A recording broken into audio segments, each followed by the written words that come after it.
and then I am handing over to Susan. Thank you.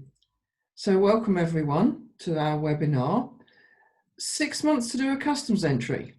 This is something new and rather brave that HMRC have published in the last couple of weeks to help us with the transition. Because of course we mustn't talk about Brexit anymore. We already did Brexit. That was the end of January. Now what we're doing is heading for the end of transition, which is the end of December, 1st of January. So you could say that as of today, the 1st of July, we have 6 months to prepare for doing customs entries for the 1st of January, because that is what is going to be required for all goods movements. A customs entry for exports and a customs entry for imports, regardless of where in the world they are going to or coming from, including the EU 27 countries. So we have 6 months in that sense to prepare to do customs entries. But we have 6 months in a different sense.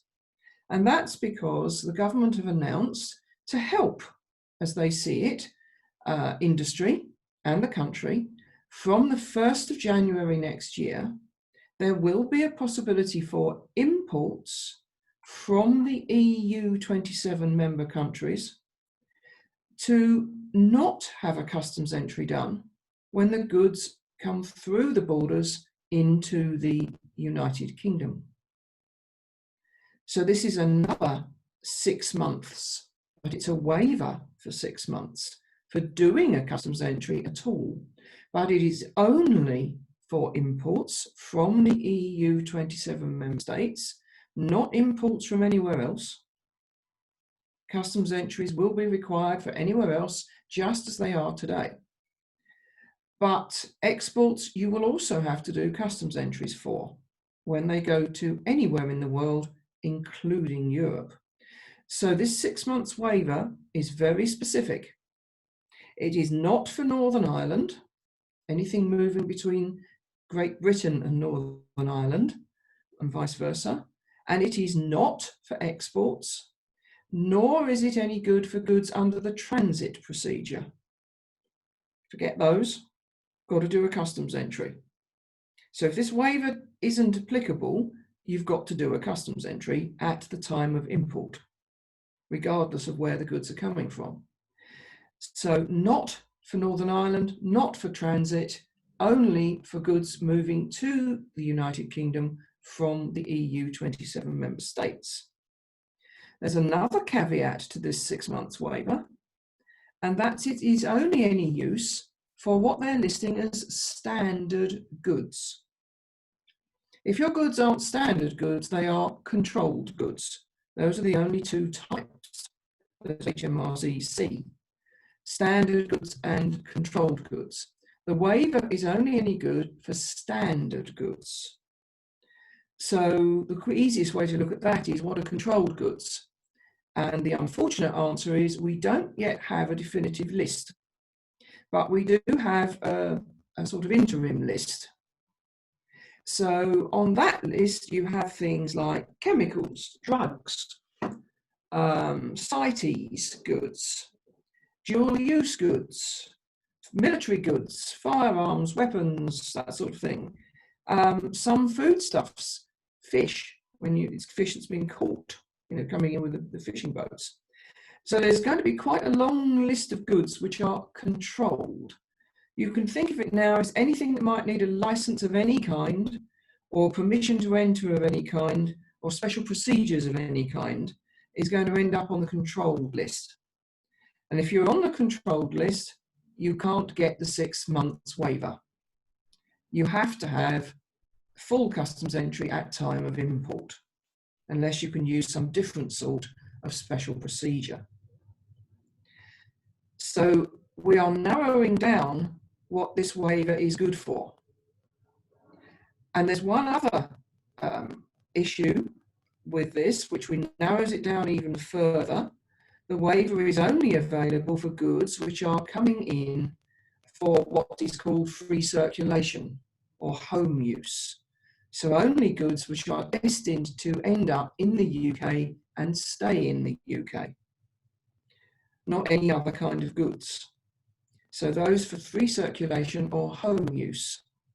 Free circulation is technically a term only in use in Europe because you can circulate around the 27 member states. We will probably use home use because we don't really think of goods freely circulating between Scotland, Northern Ireland, England and Wales. We tend to think of that as a single country, and that is usually called home use. So again, it's narrowed it down, only goods for home use for free circulation, which are going to remain in the UK. That's all it's good for. So having said that, well, what are the requirements? Is it just do nothing? Your goods roll off the ferry from France and you've got absolutely nothing to do as the importer? No, you knew I was going to say that, I'm sure. There is more to it than that. If you do qualify for the 6 months waiver of doing a customs entry, then you are going to have to take some actions. Not a customs entry per se, but actions. Now, those actions are intended to allow you not only not to do a customs entry, but also to delay the duty and VAT payment and to delay, if necessary, finding out all the details of the goods that are needed for a customs entry. So this is the benefit customs see to the importer. But they also see that it should give less hindrance to goods as they move across the border. And therefore, we won't get queues, we won't get goods being stuck. Goods will flow at the border, which is their aim from the 1st of January. Remember, this is imports. So goods will flow from Europe. Think of them rolling off the ferry in Dover, but it could be at any port or airport that we're talking about. So what are your requirements then? If you want to take account of this waiver, do you have to register with customs? No, you do not. If you want to take account of this waiver, you do not do customs entries, you don't do any customs paperwork at all. Do you need to tell your freight agent or haulier, whoever the transport company is? Yes, you do.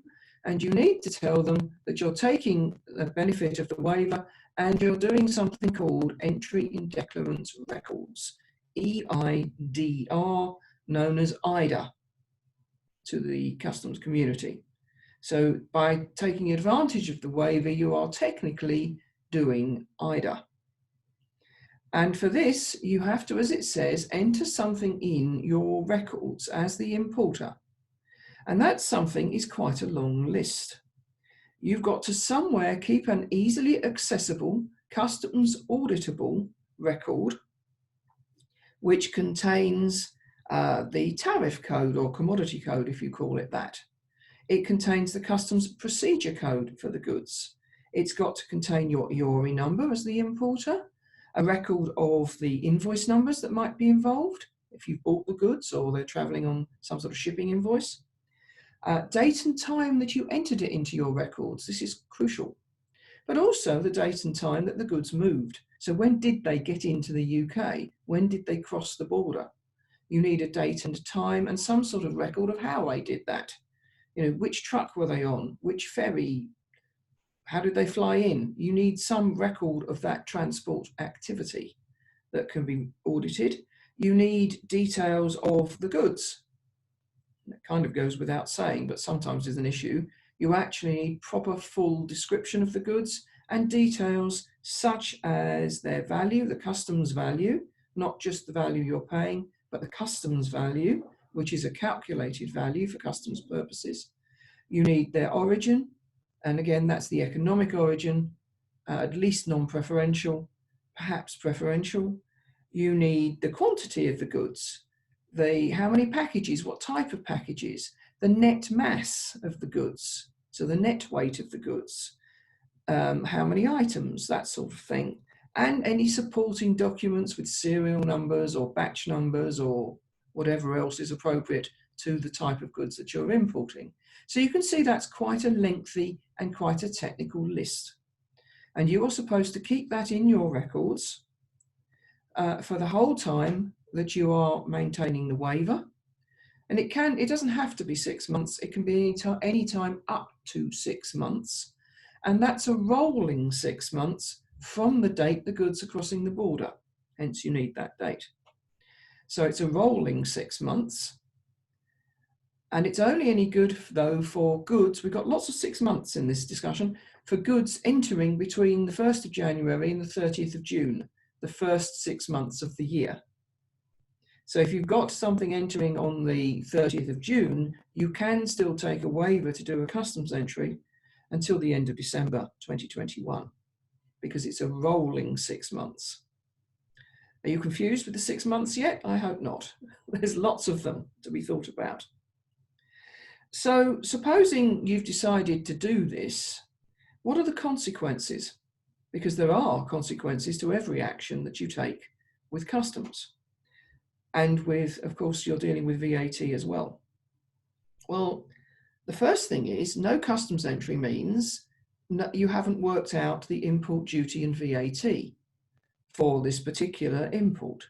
Because remember, we are outside of the EU, so the UK global tariff, the new UK tariff, will apply. So it's potentially the case that there will be import duty on your goods as they come into the UK, but you have deferred paying that because you haven't made the entry yet, and there will be import VAT on most goods coming into the UK, and you won't have paid that yet. So that's all pending for this 6 months waiver. But you don't know how much it is, because of course most of us find out how much it is by the customs entry being done and the customs computer working it out for us based on the customs value, freight costs, and all the value build-up that leads to that calculation. So you don't actually know how much money you will need available to pay your debts in 6 months' time, because it hasn't been worked out yet. What's that going to do for your cash flow and your cash planning? Is finance going to get jittery over that one? Because all of a sudden in 6 months' time, they're going to be asked for a load of money that they hadn't been able to predict. So that's the first thing to consider. If you have a duty deferment account and you waive a lot of shipments for 6 months, when you do decide to do them, let's say it's the 5th month you've decided to do them to be cautious, well, in the 5th month, your duty deferment account's going to take a hit, a big hit, for all those shipments you haven't declared for the previous 5 months. Will your reference limit cover it? Have you got a guarantee that will cover it? Or are you loading an excess of money on your duty deferment account for that date that you can't support and will actually be stopped by the customs computers and you'll be asked for cash?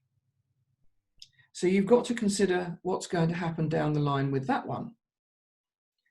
For VAT registered companies, the rule will be from the 1st of January that you will use VAT postponed accounting to pay your VAT. So not your usual duty deferment account, you're going to offset it on your VAT return. Now that's usually thought of as beneficial because the more you can offset on your VAT return, the less you pay the government in VAT. So finance like offsetting. But they won't have been able to offset your VAT as perhaps they're used to now for 5 months or 6 months, whatever you choose to wait under this waiver. So that might offset their interim offsetting, and it might upset them because they might not be able to recover or not pay to the government as much VAT as they had been planning. But then all of a sudden, when you, let's say in the 5 months, you do your entries for the whole 5 months, all of a sudden there's going to be a massive amount they could offset. But what if the bills they're offsetting them against were already paid in the previous 5 months and on the previous 5 months VAT returns? There's nothing to offset them against. Again, finance won't be happy with that. They won't be pleased you did that because they want to try and balance this monthly VAT return or quarterly VAT return, and your choice of delay may mess that whole affair up for them and all of their financial planning. So there's a lot to be discussed with finance before you decide to take up the offer of the waiver. They might prefer you to do your customs entries in a timely manner when the goods cross the border. rather than messing them up in this way. So it will delay the payment of import duty, definitely. But then under the new UK global tariff, the government says that over 60% of items coming into the UK from anywhere in the world, including the EU27, will be duty free. So how much of a benefit are you getting there? It's no good saying I'm waiving an entry to save paying the duty for ages if there wasn't any duty in the first place. That's not going to help at all. It's a completely false idea, a false concept, which a lot of people seem to have at the moment. So what is the benefit of this delay? Well, there is the obvious thing: you do not have to do anything for 6 months, except keep the records. However, it does rather set you up for some interesting financial problems or potential problems further down the line that you might rather you didn't have. Bearing in mind this is only for standard goods, only from the EU, and only for free circulation home use. So that means if you have any other kind of goods from anywhere else in the world or from the EU27, from day one, the 1st of January, you have got to do customs entries. Can your systems, your processes cope if you do customs entries for the majority, let's say, of your movements, but waive the need to do it for 6 months for some of them? Are you going to lose a few entries here? What about your track and trace of which ones you have and haven't done a customs entry for? You, as the importer of record, are legally liable to do a customs entry. So losing a few isn't going to be acceptable. Remember, I said that these records you have to keep under the waiver have to be auditable by customs. They have to be backed up, they have to be secure, and you have to have the track and trace on them to tell when you do the entries and to marry the entries up with the records in your filing when you actually get around to doing them. So you've now got the burden of tracking and tracing the ones you didn't do, whilst doing a load of others for all the other types of goods and countries. Is that a sensible way forward, or is it actually extra work? And you're better off doing a customs entry for everything and not taking up the waiver. I suggest at the moment, it's probably looking like for most people, they'd be better off ignoring the waiver and doing customs entries from day one on the 1st of January. Now, if you're not VAT registered, then you are storing up the same trouble. You can't offset the VAT, so that isn't an issue for you, but you are saving up payments for 6 months that you'll suddenly have to find the money for or have a deferment for. All that applies to you. It's no different if you're not VAT registered. But there's one other conundrum the VAT registered amongst us must consider. It's not just postponed VAT accounting that's going to be an issue. At the moment, and we are lobbying hard for this to be changed, but at the moment, as it stands, from the 1st of January next year, whether you take a waiver or you don't take a waiver, you are going to have to do intrastats as well as a customs entry if you are VAT registered with arrivals over the threshold, which is currently 1.5 million per annum sterling. So you will still have to do intrastats if you are over that threshold, which is all the data we talked about keeping in your records. But you, of course, have to do the intrastat by the 21st day of the month following import, which is the date the goods cross the border, if you're keeping the waiver system going. So even if you do the waiver, you're going to have to do intrastats if you're over the threshold and you're VAT registered. So that's an interesting one that is going to continue, unfortunately, because customs say with some people not doing entries, they can't gather the statistics they need for the government, which are very important statistics with our trade balance with Europe. And you can see that if you are not VAT registered, they won't be counting your shipments at all. There is no means for them to do so. If you are VAT registered, well, eventually it will show up somewhere, but the eventually is their problem. So they're insisting on the intrastats. Now, we are asking at the moment, trade is trying desperately to get a waiver so that if you do a full customs entry from the 1st of January for your shipments, perhaps all your shipments, then you won't have to do intrastats as well. So we're trying to get that sorted out. But at the moment, we're at discussion stage. We haven't won that particular battle. So right now you'd have to do both. So I'll throw open the floor at the moment for some questions if there are any. Thank you, Susan. So I will unmute everybody.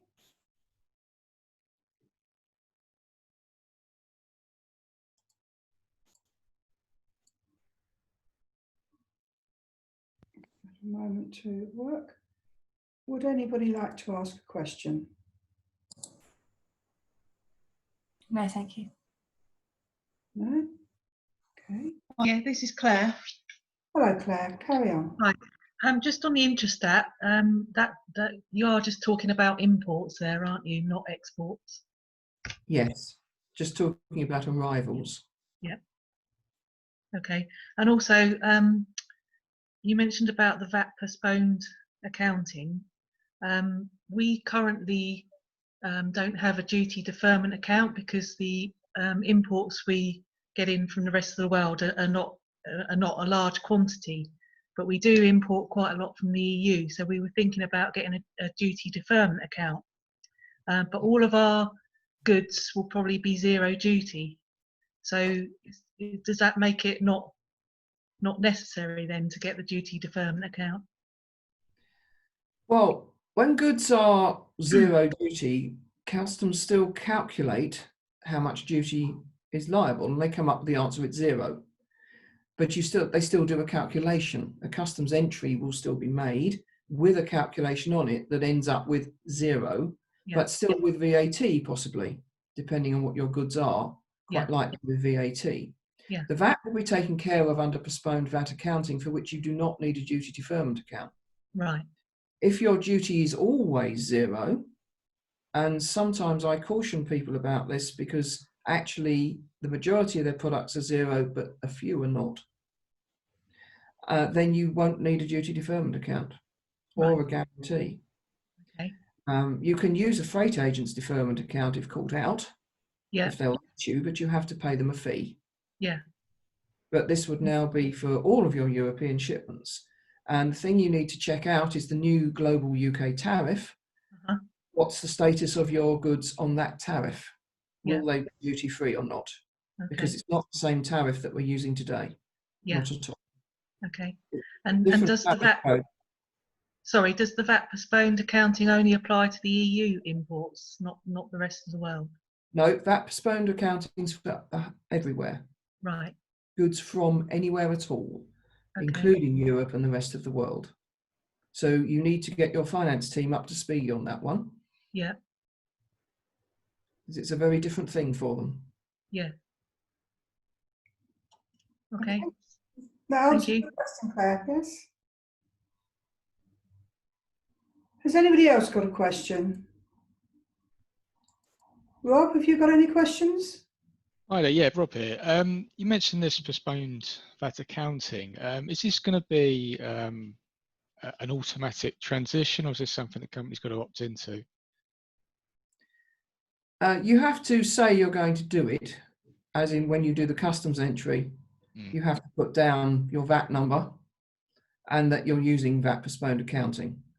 It's almost assumed that you will, but to start with, everyone's going to have to say so everybody knows. So you'll have to add it to your instructions to your freight agents who are doing your entries for you, if you have that set up, or put it on your entries yourself. Oh, okay. So you would instruct this as a method of payment? Yes. Yeah. Oh, okay. Gotcha.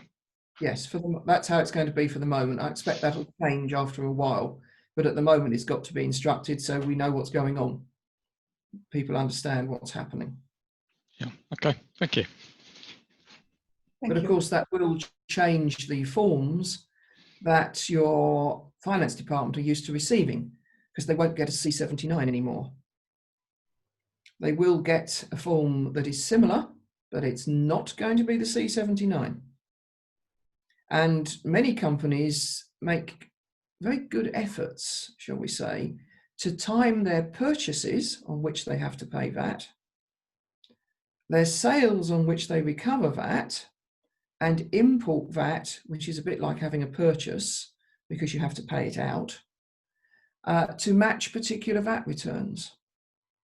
This is quite an industry within finance to see that these things marry up on the right VAT return, because then they can offset the amount they expect to or mean to or need to in order not to have to pay so much VAT to the government.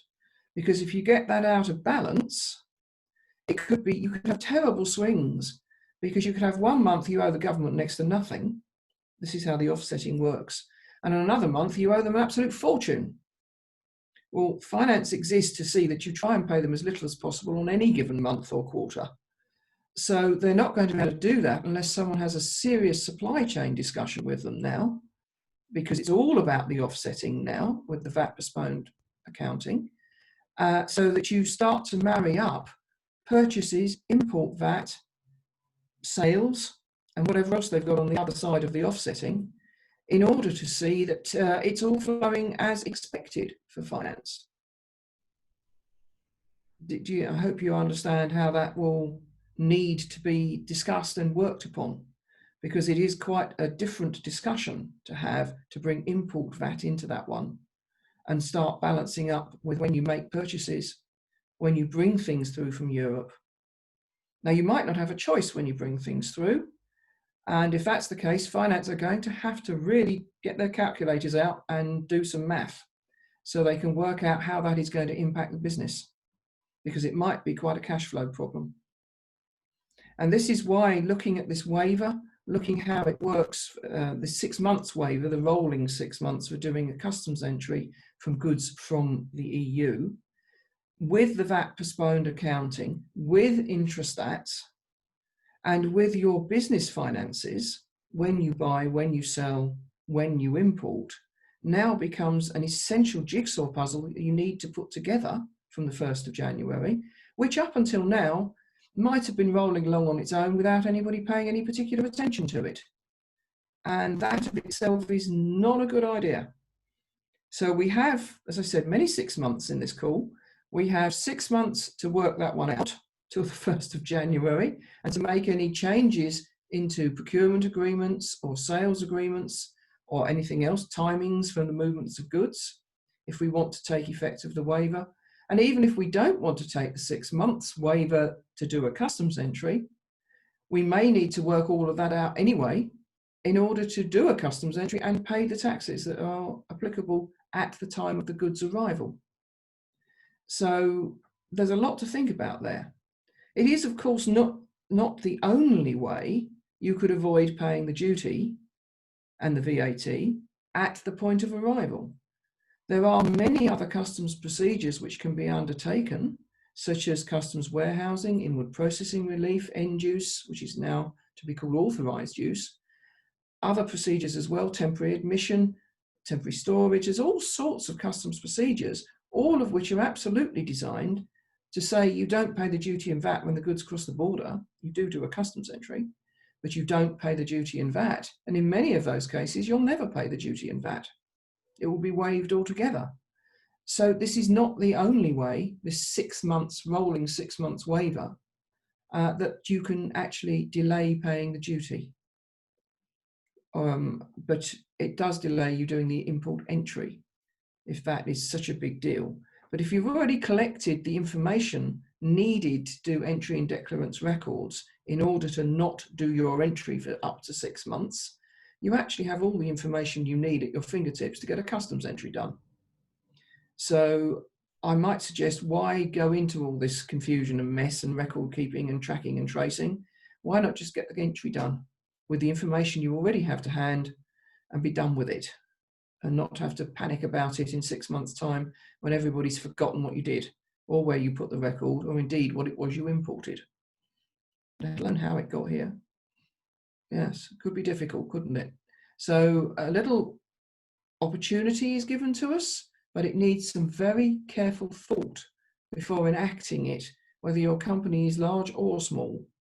It really needs some careful thought whether that 6 months waiver is good for you, or actually it's more of a pain and more of a cost, and is going to lead to cash flow difficulties and a lot of mess and pain further down the line. And don't forget, a failure to keep the right records A failure to make a timely customs entry are all subject to customs fines and penalties for the importer of record.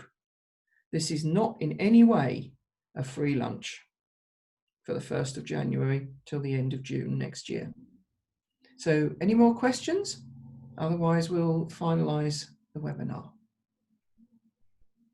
No, thank you, Susan. But I do think that's summed up what I was kind of thinking in terms of it. It sounds like an extra job to have to report back on it. So for me, I think the simplest solution will just be to put the declarations in real time.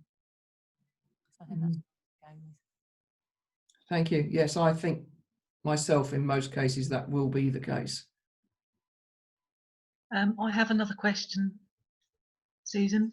Yes.